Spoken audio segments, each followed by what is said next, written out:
Now, the media is already back to waving around war with Iran, war with Syria, war with anybody they can think they can get away with. I think the situation is they understand there is a major crash coming economically in Europe, which will trigger one here in the United States of America, and they'd better have a really good war going on that they can use to distract from it. Or what's happening in Athens is going to be happening in Washington, D.C. And, well, it should. Now, I'd like to qualify that. There's a lot of really cool museums in Washington, D.C., and a lot of interesting historical stuff that I would not like to see damaged, mostly because I've never had a chance to see it myself. In particular, over at the National Archives, there's this piece of hemp paper that has the signature of one of my ancestors. I'd kind of like to see that in person someday. But, they're back to pushing this whole situation with war, and we had this article about terror expert, New York City, an attractive target for Iran. Well, it's kind of a stupid story.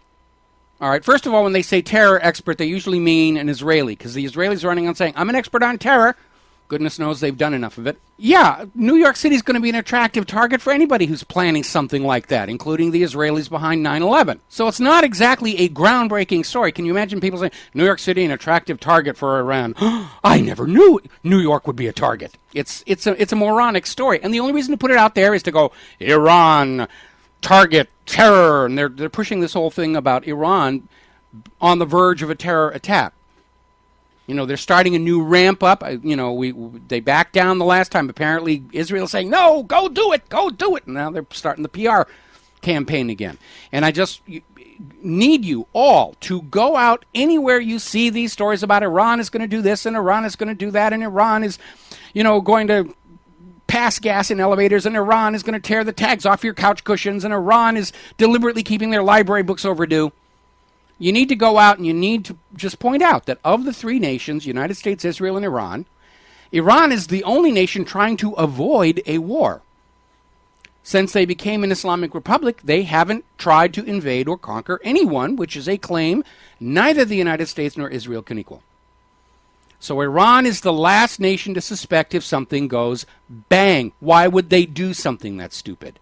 Why, when they clearly wish to avoid a war, would they carry out the very sort of attack that allows the U.S. and Israel to justify their long-sought invasion, and then go out and tell people to Google Lavon affair, Google USS Liberty, Google dancing Israelis. The King David Hotel, the bombing of the King David Hotel was carried out by Israelis dressed as Arabs. According to ex-Mossad agent Viktor Ostrovsky, Israel used fake radio messages to convince President Reagan Libya was about to mount terrorist attacks, just like this news story here about New York, which tricked Reagan into bombing Libya and killing Gaddafi's 5-year-old daughter. So they're trying to make Iran the boogeyman, and they're trying to find some way to get some traction.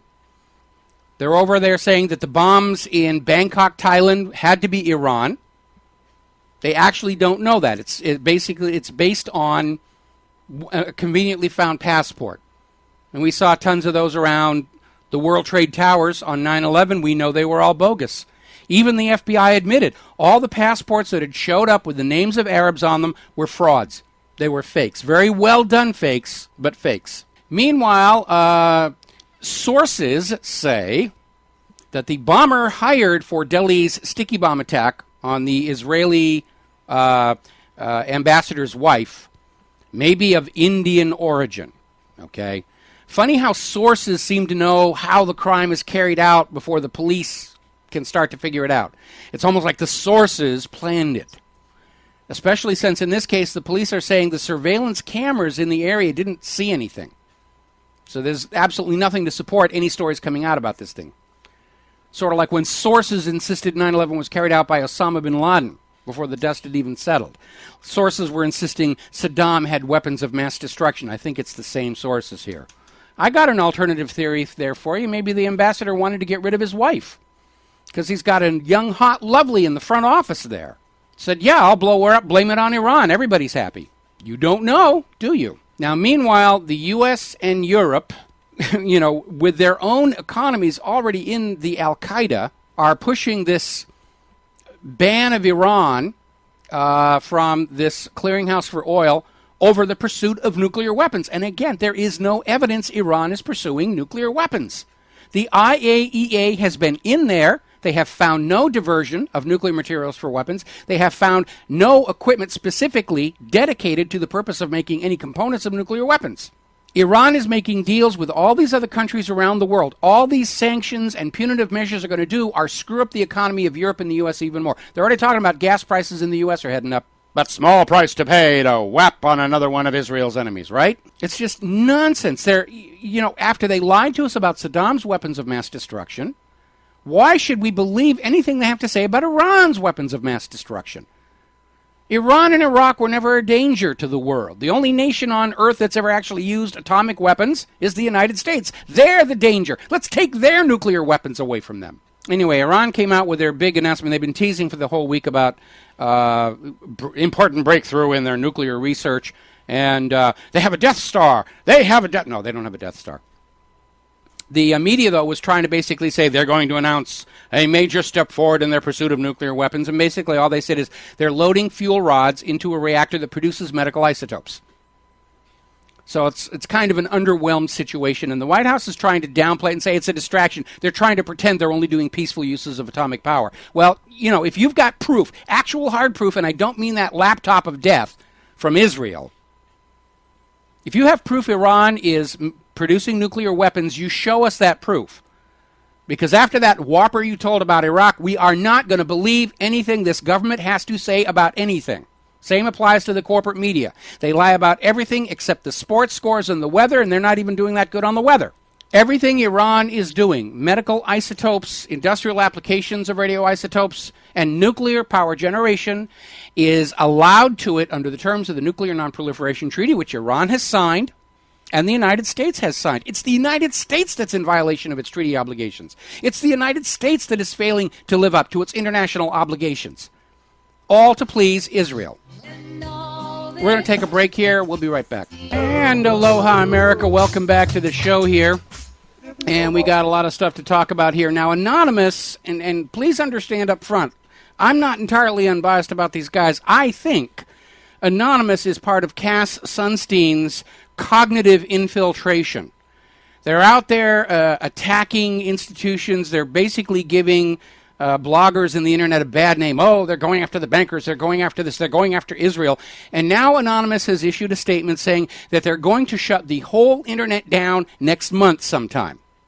Just in time to keep all the blogs and alternative media from poking holes in the excuses the corporate media are going to be making for why the U.S. and Israel are showering white-hot flaming death onto the children of Iran.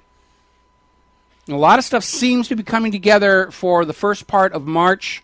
As you probably remember earlier, the FBI was saying they're going to be shutting down these DNS servers that they put up to deal with this DNS redirect Trojan, which should be out of your system by now. And if you're not sure, just go online and, we put up the links there. It's a very easy fix to get it out of your system. But when the FBI shuts these servers down, and we don't know why they're doing that, but because we can always use more DNS servers, that they're saying could cause problems. I don't know why it should, but could cause problems. Now we're hearing that Anonymous is talking about shutting everything down. And the FBI action is for March 8th, and Purim, big major Muslim holiday, starts on March 7th, evening of March 7th going into March 8th. So all of a sudden a lot of stuff is converging on that first week in March. And we're seeing, again, the ramp up. War in Iran, those gosh darned Iranians, we've got to go get them. Actually, your children have to go get them. That's always the thing I really hate about people who want war. They want somebody else's kids to go get blown to bloody bits in them. I have these copies of the official U.S. government military service enlistment papers, and I carry them around. And every time somebody says, we ought to be over there, I say, here, sign it up. I know the recruiters. I'll be happy to drop it off on my way home. And then somebody says, I already did my turn. Well, great. You've got experience. They're looking for experienced people. Wouldn't you rather you go? Because you can survive. You've already done it once instead of some neighbor kid getting blown to bloody bits. Got to put them on the spot. Got to get in their face. Remember, people who support war, by definition, are willing to lie, cheat, steal, kill to get what they want. And we got to get in their face to stop them here. Another story came out today. U.S. very closely watching Syrian chemical weapons. Insert ominous music here. They're basically resuscitating another one of the lies used to justify the invasion of Iraq. Remember when they were saying weapons of mass destruction? He's got nuclear bombs. George Bush was out there. He's got nuclear bombs. It's bad. It's bad. And then they said he's got chemical weapons. They were saying that too. And all they found were these old rusty, corroded, empty shells left over from the Iran-Iraq war that we had given Saddam. The only chemical weapons, the only weapons Saddam had were the ones the United States gave him to use on Iran. Getting back to the situation with Russia. Russia is sending some very clear, unequivocal signals to the United States of America and to Europe, in short, to the axis of evil. Russia is warning the United States against deploying any of the Aegis ships in the northern seas, which is bordering their territory. Now, maybe they're just worried about an accidental shoot down of some of their passenger planes, because the Aegis ships do have a rather vile reputation for killing airplanes by accident. They shot down the Iranian jetliner. That was the Vincennes. And then we still don't know which ship actually did it, but at this point it's pretty much understood that the U.S. Navy accidentally killed TWA-800 with a botched test of the Aegis CEC system off the coast of Long Island here. So maybe Russia's just worried about their civil aviation, but they're basically saying, no, U.S. ships are not allowed there. It's their territorial waters. It's like the United States is in that whole Gulf area, and they're acting like it's their water. It isn't. It belongs to other countries. The U.S. doesn't actually have any legal right to be there. It would be like Iran sending warships into the Gulf of Mexico. And it might be international waters, but I don't think the United States government would react to it all that well. But anyway, Russia is saying the U.S. should not be deploying any Aegis ships in the northern seas. Meanwhile, Russia is starting to deploy their air defense systems near the borders confronting NATO. It's just a huge mess, and everybody's gearing up for the war. Now, here's where it gets ugly. Russian General Staff Head Nikolai Makarov said today that Russia's armed forces would be within their full rights to use nuclear weapons if any threats to the integrity of the country arise. That is a very clear message. He went on to qualify it saying we're not preparing to fight against NATO, but it's clearly written in our doctrine that we're within our rights to use nuclear weapons. In this case, we would use them. Russia is sending a very clear signal that the United States and Europe must stop attacking and invading every country Israel tells them to, or they risk an all-out nuclear war. Now, our leadership and Israel's leadership, they're listening to their imaginary playmate up in the clouds, and they've got their own little bunkers built deep underground and filled with all kinds of food and Blu-ray discs and books and all kinds of casual entertainments and probably a lot of really good drugs and some really cute boys and really cute girls. And if they make a mistake, they'll just say, oh, well, and they'll slam the door and they'll come out in a couple of years. But you and I and the people down the street and people at your office, people at your schools, we're on the verge of an absolute nightmare scenario. And if you're my age, you probably remember coming out of the Cold War and the vivid recollections of exactly what was done to Hiroshima and Nagasaki. And I was a small boy at a time when the world was really having to confront the possibility of blowing the entire planet up and showering it with enough radioactivity to kill everybody. There was a movie that came out, On the Beach, with Gregory Peck, was filmed down in Australia. Basically about they had the war and most of the planet's dead and it's coming our way. Let's see. So anyway, we're talking about the possibility of an attack on Purim. Meanwhile, Iran is cutting oil to 6 European Union countries. The economic wars are basically cranking up where everybody's trying to inflict economic harm on other people. And it's just going to increase the hardship for the European Union countries. They're on the edge already. Meanwhile, in order to evade some of these sanctions or basically get around all these sanctions imposed by the United States of America, Iran is now turning to barter.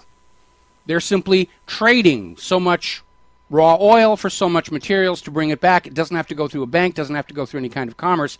This barter thing actually works. Do you remember a band called ABBA? Came out of Europe. And there were these situations where there were countries their records were not allowed, they were not allowed to export their records. And what they did is they set up barter arrangements. So many copies of the record for so many of something the other country was manufacturing. And then they would bring the bartered goods in and sell them locally, and they made their money that way. It was just a very complex deal to get around some of these very, very abusive, if you will, import and export controls that governments seem to feel obligated to impose on the world to justify their tax revenues and everything.